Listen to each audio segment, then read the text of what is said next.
A simple, just a party with friends, turned out to be a trap laced with fingerprints from the past, ones she didn't even try to wipe away. One glance, one brief reply, and everything clicked into place. No more illusions, just the realization. The love he'd protected for 6 years, she had discarded long ago. But the game wasn't over. As she walked out the door, certain he'd be there waiting, he had already begun to move. Not out of rage, but with cold resolve. And when her phone began to fill with questions, she wasn't the one asking them. Now she was waiting for answers, and he stayed silent. Because for the first time in a long while, silence was his ally. And within it, he became someone she no longer recognized. Hello, my friend. I'm so glad you stopped by my channel. If you're here for the first time, don't forget to subscribe and share this video with your friends or family. It really helps my channel a lot. Please tell me in which city or country you watched this video. I value every one of your comments. So let's get started. I couldn't tell you the precise instant Lana became a stranger to me. Maybe it was a gradual fading, tiny, nearly invisible changes I refused to acknowledge, because doing so meant facing a truth I wasn't ready for. Or perhaps that side of her had always existed, quietly biding its time until it had a reason to emerge. Regardless, I didn't find out about the party until she casually brought it up. It was a Thursday evening. The air was thick with the scent of simmering tomato sauce, the kind that felt like home. It was a comfort I clung to. Lana, however, barely touched her plate. She was absorbed in her phone, her face lit by its screen, a small, secretive smile playing on her lips. I watched her for a moment before breaking the silence. What's so interesting? She looked up as though she'd forgotten I was there. Melanie's throwing a party this weekend, she said. Her voice was light, unbothered. That, in itself, wasn't unusual. Her college friends always seemed to find an excuse to celebrate. Normally, I wouldn't have thought twice. But there was something about the way she didn't quite meet my eyes that made my chest tighten. Who's going? I asked, casually spinning my fork between my fingers. She hesitated, a fraction of a second, but it was enough. The usual group, she answered. I let the utensil rest on the table. Does that include him? Her jaw tensed just slightly. That was all I needed. He's part of the circle, she replied, voice clipped and rehearsed, as if she'd run this conversation through her head already. Her ex, the one she'd bounced back to too many times before I ever came along. This wasn't about insecurity. I knew the kind of man he was. The type who thrived on the idea that he still held power over her. And part of me always feared that she never fully broke free of that spell. You haven't mentioned him in a while, I said, careful to keep my tone neutral. She exhaled sharply and pushed her plate aside. Because I knew you'd turn it into something it's not. I'm not accusing you, I said evenly. I'm just wondering why all of a sudden you're eager to go, to his party. Her arms crossed, her face hardening. I'm allowed to spend time with my friends, Spencer. That's not what I'm disputing. Could have fooled me. The words landed with force, but it wasn't the edge in her voice that cut deepest. It was the emptiness in her eyes. Not anger, not frustration, indifference. That hit harder than anything else. It wasn't about the fight. It was about how far away she already felt, like she'd stepped outside of this relationship long before this conversation began. That's when it dawned on me. This wasn't about a party. It was about testing boundaries, seeing how far she could go before I reacted. I took a breath, slow and deliberate. So you're going, whether I'm okay with it or not? She lifted her chin, resolute. Yes. No hesitation, no reassurance, just that cold, definitive word. Something inside me shifted, quiet and deep, something I couldn't quite name. But I nodded. All right. She looked at me, caught off guard by the lack of resistance. That's it? All right? I forced a weak smile. Have a good time. For the first time that night she looked uncertain, and rightly so. What she thought she'd find at that party wasn't waiting for her. She left without looking back. I stood at the window, watching her walk down the driveway, her silhouette shrinking with each step, heels clicking like punctuation marks in the silence. There was no pause in her stride, no last glance. It was clear she had made this decision long ago. When her car finally disappeared around the corner, the stillness left behind was suffocating. I leaned against the counter, the cool surface grounding me in a world that suddenly felt unfamiliar. But if I was honest with myself, I knew I'd lost her long before this night. This was only the moment I stopped pretending otherwise. I ran a hand over my face, my mind racing to all the signs I'd dismissed. The emotional withdrawal, the laughter at messages I wasn't part of, the way she dressed with such care on nights I wasn't included. She thought I didn't notice, but I did.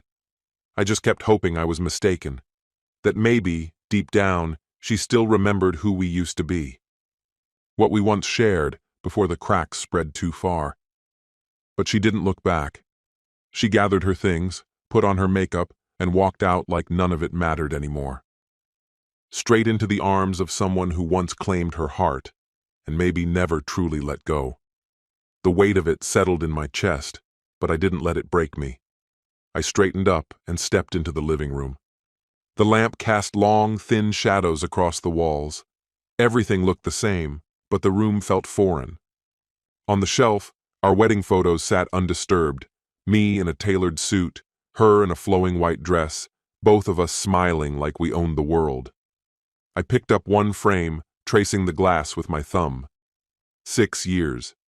6 years of shared routines, whispered conversations, spontaneous trips, and quiet comfort. 6 years of believing we were stronger than anything. Now I stood alone, clutching a frozen fragment of a life that no longer felt like mine. 6 years of clinging to something that was clearly unraveling before my eyes. I placed the photo frame down, this time with the glass side facing the table. I couldn't bear to see it again. Instead, I reached for my phone. A new thought was already solidifying. If Lana was willing to shift the boundaries, then so was I. I wasn't going to stay behind, playing the character she had written for me, the fool, the pushover. Not tonight. Tonight, she would remember exactly what she let go. The drive was quick, no more than 10 minutes. I didn't even have to consider the destination. My body already knew where to go. The bar's flickering neon sign hummed quietly as I turned into the lot. I'd been here before, what felt like a lifetime ago. Before the vows, before the sacrifices, before I lost myself trying to hold on to someone who had already stopped seeing me. I stepped inside and was immediately hit with the familiar chaos, music, laughter, overlapping conversations. The place was alive, as I expected it would be on a Friday night.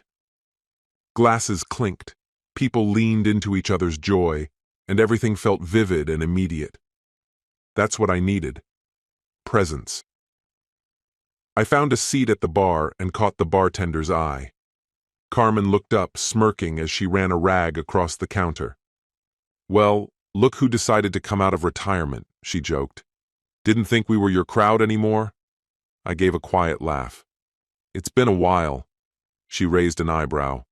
"And yet, here you are." I didn't answer right away. Instead, I picked up the drink she slid toward me, took a slow sip, and let the burn spread through my chest.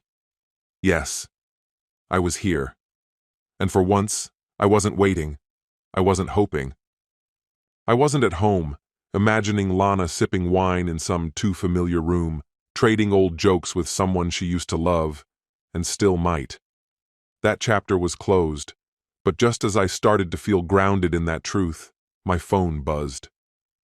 I pulled it out, expecting maybe a message from a friend. But no, it was her. Not a call, a text. "Where are you?" I leaned back, letting the glass rotate between my fingers. She'd walked out earlier without even looking back, and now she was checking in? Interesting. I didn't type anything. Not yet. Something told me the night was far from over. I stared at the message, letting it linger like smoke in the air. "Where are you?" It wasn't just about location. It was a crack in her certainty. She had left with the belief that I'd be home, waiting, predictable.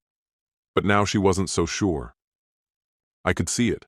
Her pacing, scanning the party, assuming I'd still be exactly where she left me. But not tonight. I slid my phone back into my pocket and raised my glass, unrushed. If she wanted to know, she could wait. Carmen leaned a bit closer, eyes twinkling with curiosity. "That look. Someone send you something juicy?" I laughed, twirling what was left of my drink. "Something like that." She narrowed her eyes. "Is this about your ex?" I lifted an eyebrow. "Sort of. Give it a minute." She let out a low whistle. "This should be fun." I didn't respond. I just smiled quietly and took another sip. This wasn't about punishing Lana. It was about enjoying the silence for once. About finally feeling like I wasn't being dragged behind the wheel. I was holding it. 20 minutes later, another text came through. "Are you home?" I let out a low chuckle. Home? Not even close. But the fact that she thought I might be was almost sweet. I imagined her again, still at that party, maybe in the kitchen, her phone in one hand and a drink in the other. Was she uncertain now? Regretting it? Or just annoyed that I wasn't sticking to the script? Still, I stayed silent. Instead, I stood up, loosened my shoulders, and stepped outside. The chill hit me as I walked to my car. I wasn't drunk, just relaxed, clear. And I had a direction now. If this was a game, I was officially playing. I didn't rush. Took the long way home. Even stopped for gas, though I didn't need to. When I finally pulled into the driveway, another message lit up my screen. "Are you ignoring me?" I sat for a moment, headlights washing over the house. Then I replied, "No, just busy." Simple, vague, enough to gnaw at her a bit. Sure enough, the typing bubbles popped up, then vanished, then came back again. I grinned. She was thinking. Perfect. A moment later, her next message appeared. Busy with what? There it was. The break in the pattern. It had been a while since Lana was left without answers. Now, she was the one in the waiting seat. I could have spelled everything out, where I'd been, what I was doing, shown her that she wasn't the only one who could vanish without warning or explanation. But I chose silence instead. I turned off my phone, stepped out of the car, and walked into the house. Let her sit with the questions for once. Inside, the living room was cloaked in dimness, the only light a weak amber cast from the street lamp slipping through the blinds. The air was thick with stillness, dense and unmoving. I stood there in the doorway for a beat, letting it soak in, the quiet, the aftermath, the weight of the evening. There was no anger in me, no sorrow either, just closure. I walked into the kitchen, poured myself a glass of water, and leaned against the counter. My phone sat next to me, face down and silent. No missed calls, no messages, nothing. And that was fine. Because for once, she was the one asking questions. I moved through my evening slowly, swapped out my shirt, brushed my teeth, rolled my shoulders loose. My body felt relaxed, my thoughts disarmingly focused. After everything Lana had done to chip away at my self-assurance, all the moments she'd planted doubt in me, she was finally the one uncertain. I slid into bed, staring at the ceiling. Her side of the bed was empty and cold. But it didn't bother me tonight. She'd made her decisions. Now she had to face them. 2:37 a.m. The hum of my phone on the nightstand stirred me from sleep. It took a moment for my mind to catch up. The room was still dark, lit only by the screen's soft glow painting pale streaks across the walls. I blinked, reached over, and read the name. Lana. I let the call ring out. Once, then twice, 3 times. Then silence. I exhaled, placed the phone back down. A few seconds later, another buzz. A message. Are you awake? I looked at it blankly and then locked the screen. No response. Not yet. 3:04 a.m. The next vibration came, breaking the hush. I sighed, turned to check it. I just got home. Can we talk? I glanced toward the door. Right on cue, the faint creak of the front door closing, followed by the click of her heels across the floor. She was back, and unsure. Good. I didn't rush. Stretched, sat up slowly, and after a pause, typed a single word. Busy. The same word she'd used with me before. Short, detached, just sharp enough to leave her unsettled. I watched the typing bubble blink on and off. Then it stopped. Then again, busy with what? I could picture her standing there, maybe in the kitchen, staring down at her phone, her irritation mounting. She expected to find me asleep, passive, waiting. But that version of me was gone. I set the phone aside again, leaned back against the pillows, and shut my eyes. Let her feel the silence this time. Then came the next text. I don't understand why you're acting like this. That made me laugh. I took a sip from my coffee, looked her in the eye. Acting like what? She gestured vaguely, frustration breaking through. Like you don't even care. I rested my hands on the edge of the counter and leaned in slightly. Should I? Her eyes widened, just a flicker, caught off guard by the directness. In that brief reaction I saw it, the slip, the uncertainty. She hadn't expected this. She thought I'd be wounded, maybe even livid. She was waiting for questions, demands, accusations. But I wasn't giving her any of it. She exhaled, her voice trembling slightly. I don't know what you're trying to prove. I'm not proving anything, I cut in. Not anymore, Lana. She blinked. The steadiness in my tone clearly threw her. I just finally see things as they are. Her brows drew together. See what? I offered her a slight, hollow smile. That I've been the only one truly here in this marriage. She went still. And in that instant, I knew. She felt it. The shift. The balance had tilted. She wasn't in control anymore. The reins had slipped from her fingers. Lana clung to her coffee mug like it might keep her steady. For years, she'd been the navigator, steering us through chaos of her own making. And I had followed, patient, forgiving, always patching holes in the hull, even when I felt like I was bailing water out alone. But something gave way last night. Something inside me changed. Now it was her turn to sit with the discomfort, to live in the unanswered. I let the silence hang between us, sipping my coffee like I had all the time in the world. I wasn't going to be the one to break it. I wasn't about to plead for answers she clearly wasn't ready to give. If she needed to wrestle with it, let her. After a long silence, she finally spoke. I don't understand why you're acting like this, she said quietly, setting her mug down on the counter. In what way? I asked, feigning ignorance. She sighed deeply and rubbed her temples. Like none of this matters to you. Like you're completely detached. A bitter chuckle slipped out before I could stop it. That's ironic, especially coming from you. Her eyes darted up, confused and defensive. What's that supposed to mean? I tilted my head slightly, watching her. Lana, you walked out last night without a second thought. You knew exactly what you were doing. You chose to leave, and how it would affect me clearly didn't matter. So tell me, why does it upset you that I decided to leave too?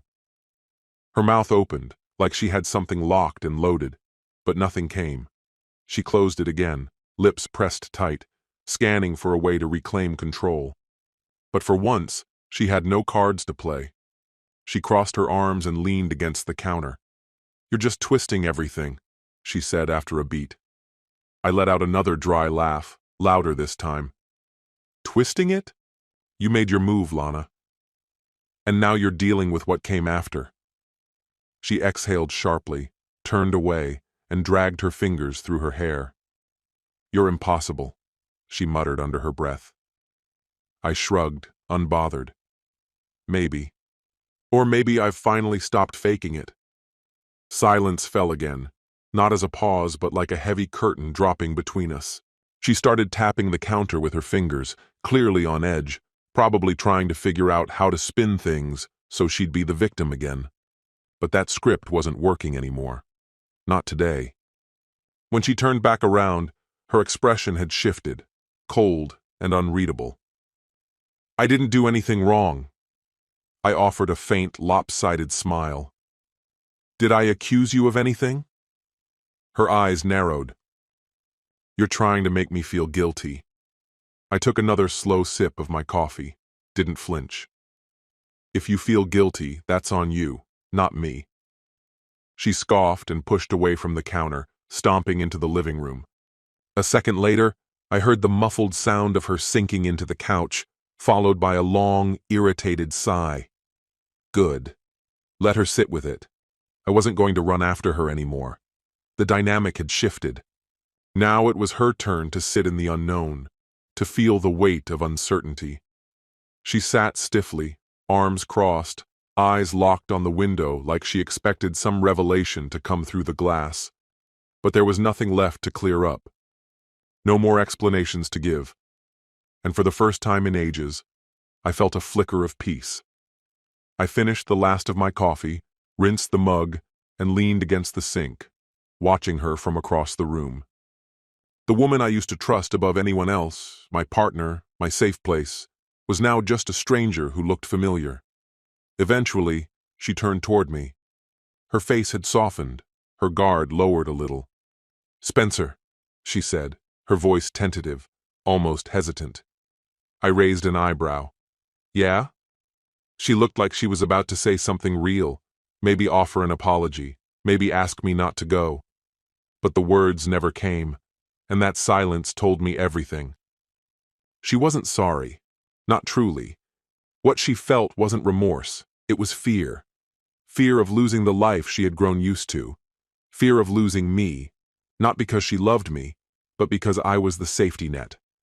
But I was already gone. I picked up my keys from the counter and walked toward the door.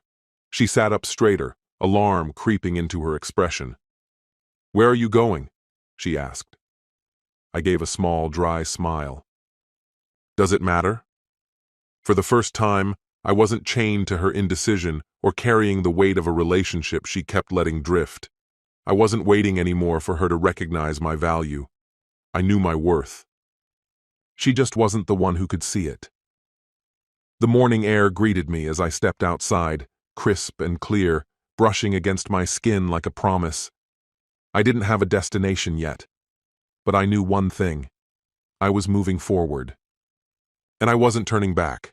This story has come to an end. What's your opinion? Share it in the comments, my friend. And if you like this story, check out other exciting videos on my channel. I'll say goodbye until the next video.